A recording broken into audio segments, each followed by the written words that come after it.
salam sejahtera untuk kita semua. Yang terhormat Ibu Pengawas Koordinator Wilayah Bidang Pendidikan dan Kebudayaan Kecamatan Remu. Yang kami hormati Ibu Kepala Sekolah SDN Taman Sari 2. Yang kami hormati Bapak Ibu Guru SDN Taman Sari 2. Yang kami hormati Bapak Komite serta pengurus paguyuban dari kelas 1 sampai kelas 6. Sebelum acara kita mulai, marilah kita berdoa bersama-sama. Semoga acara visi dan misi untuk SDN Taman Sari harapan kita berjalan dengan lancar dan sukses. Amin. Terima kasih atas kesempatan yang sudah diberikan pada siang hari ini yang lumayan agak panas Ibu ya. Tapi sebelumnya izinkan saya mengucapkan terima kasih banyak untuk rawuhnya. Saya tahu panjenengan pasti orang-orang sibuk, sudah mau hadir untuk menghadiri undangan yang sudah kami berikan. Tadi sudah dijelaskan bahwa sekolah sudah menyempurnakan visi sekolah dari tahun sebelumnya. Apakah, sini saya bertanya, apakah ada batasan waktu atau lamanya sebuah visi misi sekolah itu digunakan? Ya, terima kasih. Ada batasan waktu untuk perubahan visi misi, begitu ya? Di sini perlu saya beritahukan bahwa visi misi sekolah itu sifatnya tidak statis, dalam artian tidak tetap. Jadi boleh berubah. Ketika kita mengalami ada tuntutan zaman yang berubah, maka kita harus berubah. Ketika sekolah kita akan didik kita mungkin mengalami perubahan, entah itu terkait perilaku, sikap dan bagaimana, ya harus kita ubah, kita sesuaikan lagi. Apa yang menjadi prioritas utama sekolah ini ke depannya ingin menjadi apa? Kalau dirasa visi itu tidak sesuai lagi atau kurang bisa merangkul semua yang dibutuhkan, tuntutan masyarakat, kemajuan zaman, maka kita wajib untuk mereview ulang visi sekolah. Jadi tidak ada batasan. Saya perwakilan dari kelas 3. Mohon dijelaskan maksud dari kata berbudaya dalam kalimat visi sekolah itu seperti apa? Apakah semua anak harus menyukai kesenian sebagai bentuk dari mencintai budaya atau bagaimana? Terima kasih. Apa ya? Kesenian? Tidak hanya seperti itu. Budaya ini maksudnya adalah contohnya bagaimana anak-anak didik kita memiliki budaya yang positif. Apa contohnya budaya positif itu? Misalkan memiliki tingkat kedisiplinan yang tinggi, itu termasuk budaya.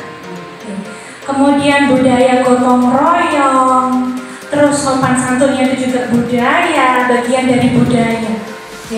Jadi budaya yang di sini itu lebih luas Ibu, tidak hanya sebatas anak suka kesenian atau tidak. Jadi arti budaya di sini adalah budaya positif yang harus kita ajarkan kepada anak-anak. Tadi dijelaskan dalam salah satu hasil analisis SWOT itu di dalamnya juga menyebutkan ancaman yang dihadapi oleh sekolah. Pertanyaannya, saya mohon dijelaskan ancaman seperti apa yang berpengaruh terhadap penyusunan visi misi sekolah di SDN Taman Sari 2 ini. Terima kasih. Jadi ancaman di sini mohon tidak diartikan ancaman yang anarkis gitu, bukan ya. Jadi ancaman di sini itu dibagi menjadi dua, Bapak Ibu. Ada ancaman internal, asalnya dari dalam diri di sekolah. Di sekolah itu bisa dari sekolahnya, bisa dari gurunya, bisa dari muridnya, dan juga ancaman eksternal dari luar. Ancaman internal itu contohnya misalkan begini, Bapak Ibu. Menurunnya minat belajar anak, itu ancaman buat kita. Ancaman apa? Kalau sudah minat belajar anak itu nurun, otomatis prestasi juga akan menurun. Berarti ini apa? Berarti ini bisa menjadi salah satu salah satu rujukan untuk membuat visi. Gimana nih? Biar anak-anak itu meningkat kembali minat belajarnya. atau mungkin ancaman internal dari gurunya.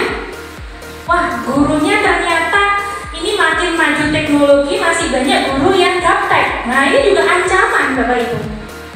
Nah, bagaimana kita harus bisa menyeimbangkan kemampuan guru dengan murid, dalam artian jangan sampai kalah masalah IT dengan muridnya. Nah, begitu. Kan ini juga ancaman internal. Kemudian eksternalnya ini bagaimana? Contoh, pengaruh media sosial di luar yang bisa berpengaruh tinggi sekali terhadap satu, karakter anak, minat belajar anak. Memang seharusnya seperti ini.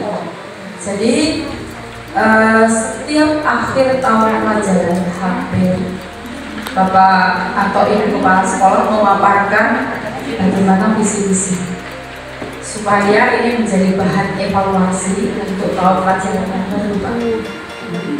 Apakah visi-visi ini masih relevan untuk kedepannya? Tapi yang pasti visi itu adalah harapannya jangka panjang atau sebuah ekspektasi, sebuah cita-cita kedepannya. Sebenarnya Ibu Kepala Sekolah dengan Bapak Ibu Guru membuat visi ini sebenarnya untuk apa sih? Hanya untuk 3M. Jadi singkatannya 3M. Untuk siapa sih? Bapak Ibu Paguyuban, monggo. Murid dan murid. Jadi guru itu kompeten ya untuk murid. Kepala sekolah kompeten untuk melayani pendidikan. Dan semuanya untuk murid. Bagaimana guru itu bisa bagus tetapi ngajarnya itu menakutkan murid, malah guru itu bukan guru bagus. Bagaimana upaya kita? Kelebihan sekolah ini KS cantik satu, sehingga paling enggak orang tua yang muda-muda dengan segala inisiasinya ya Pak Komite ya, wes sekolah Taman Sari masih Pak Komite. Sehingga di sini kalau tadi analisis SWOT itu sudah dihafalkan, maka bahasa Indonesia ini kekepan. Betul juga kekepan. Itu bahasa Jawa itu analisis SWOT. Kekepan itu kelebihan. Nah, ini ya Dalita ya. Lalu ke yang berikutnya adalah lawan dari kelebihan, kekurangan. Lalu P-nya adalah peluang. Dan A-nya adalah ancaman. Nah, tadi ditanyakan oleh Ibu Paguyuban ya. Nah, ini menjadi dasar kita untuk mengidentifikasi dengan segala aset yang ada di sekolah kita. Terutama